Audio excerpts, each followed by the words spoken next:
Hello കൂട്ടുകാരെ, പുതിയ വീഡിയോയിലേക്ക് സ്വാഗതം കേട്ടോ. അപ്പോൾ ഞാൻ ഇന്ന് ഉണ്ടാക്കാൻ പോകുന്നത് വിഷ്കട്ടയാണ്. അപ്പോൾ ഞാനതിന് ഒരു എന്താ പറയുക 2.5 ഗ്ലാസ് നമ്മുടെ ഉണക്കലയിൽ എടുത്തിട്ടുണ്ട് കേട്ടോ, നമ്മുടെ വിഷ്കട്ട ഉണ്ടാക്കുന്നത്.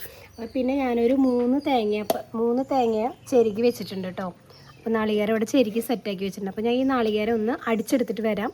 ഒന്നാം പാല് നമ്മൾ കുറച്ച് വെള്ളം ഒഴിച്ചിട്ട് അടിച്ച് മാറ്റി വയ്ക്കണം, തെൻപാൽ കേട്ടോ. അപ്പോൾ തേങ്ങയൊക്കെ ചെരുകി സെറ്റാക്കി പിഴിഞ്ഞ് വെച്ചിട്ടുണ്ട്. അപ്പോൾ ഇത് തെൻപാലാണ് കേട്ടോ. പിന്നെ ഇത് 2ാമത്തെ പാല്, ഇത് 3ാമത്തെ പാല്. അപ്പോൾ നമ്മളിപ്പോൾ വേവിക്കാൻ പോകുന്നത് 3ാമത്തെ പാലിലാണ് അരി വേവിക്കാൻ പോകുന്നത് കേട്ടോ.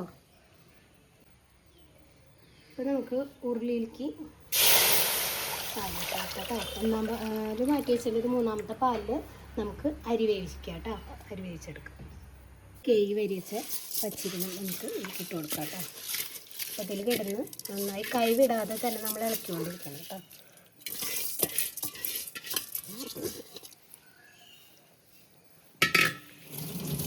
അതിനിടയിൽ കൈയൊക്കെ ഒന്ന് കഴുകിട്ടോ. അതായത് കൈവിടാതെ നമ്മൾ ഇളക്കിക്കൊണ്ടിരിക്കുക. ഇഷ്ടപ്പെട്ട് കൈവിടാതെ നമ്മൾ ഇളക്കിക്കൊണ്ടിരിക്കുന്നത്. ഇപ്പോൾ നമ്മുടെ 3ാമത്തെ പാലിലാട്ടാണ് ഇപ്പോൾ വേവിച്ചിരിക്കുന്നത്. അപ്പോൾ ഇത് നന്നായി വരുന്നു. അത് കഴിഞ്ഞിട്ട് നമുക്ക് 2ാം പാല് വയ്ക്കണം കേട്ടോ. കുറച്ച് വേണ്ടിയിട്ട് നമുക്ക് ഇപ്പോൾ എന്താ പറയുക 2ാമത്തെ പാല് കഴിഞ്ഞ് വെച്ചത് നമുക്കത് ഒഴിച്ച് കൊടുക്കാം.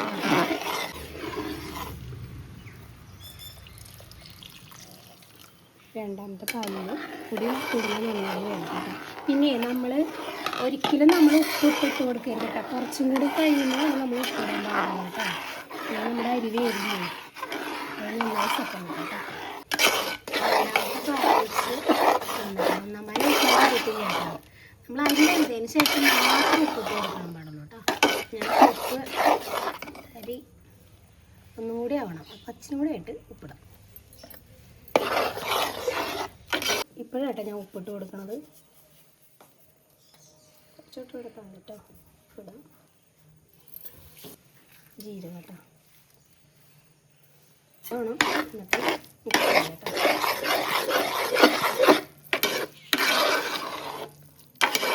ഉപ്പെല്ലാം കൊടുക്കണം.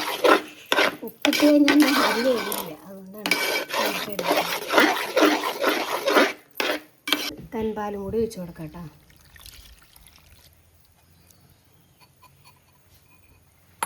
അപ്പോൾ ആ തെൻപാലും കൂടി ഇടുന്ന നമ്മുടെ ഇഷ്ടപ്പെട്ട നന്നായി ഇഷ്ടം.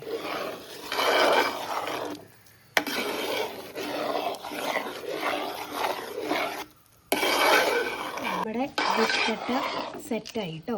നമുക്കതൊരു ഇലയ്ക്ക് പകർത്താം കേട്ടോ. ഉണ്ടോ,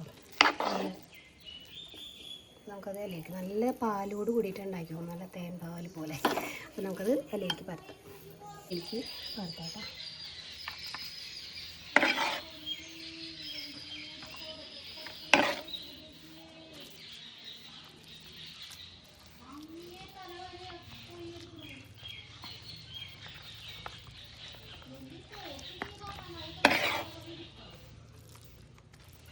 നല്ല അടിപൊളിയായിട്ട് ഇങ്ങനെ പരത്തി കഴിഞ്ഞാൽ നമ്മുടെ വിഷ്കട്ട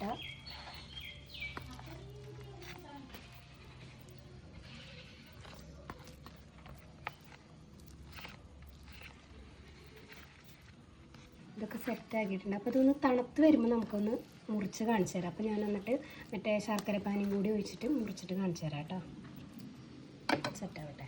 ഞാൻ എന്തായാലും ഇപ്പോൾ ഒന്ന് മുറിക്കാൻ പോകട്ടോ. ശരിക്കും എല്ലാവരും തണുത്തിട്ട് മുറിക്കുക. നമുക്ക് ഇങ്ങനെ മുറിച്ച് നമ്മുടെ ശർക്കര പാനി കൂടി കഴിക്കാം കേട്ടോ. തണുത്ത് കഴിയുമ്പോൾ ശരിക്കും ഇത് നല്ല ഉറയ്ക്കും.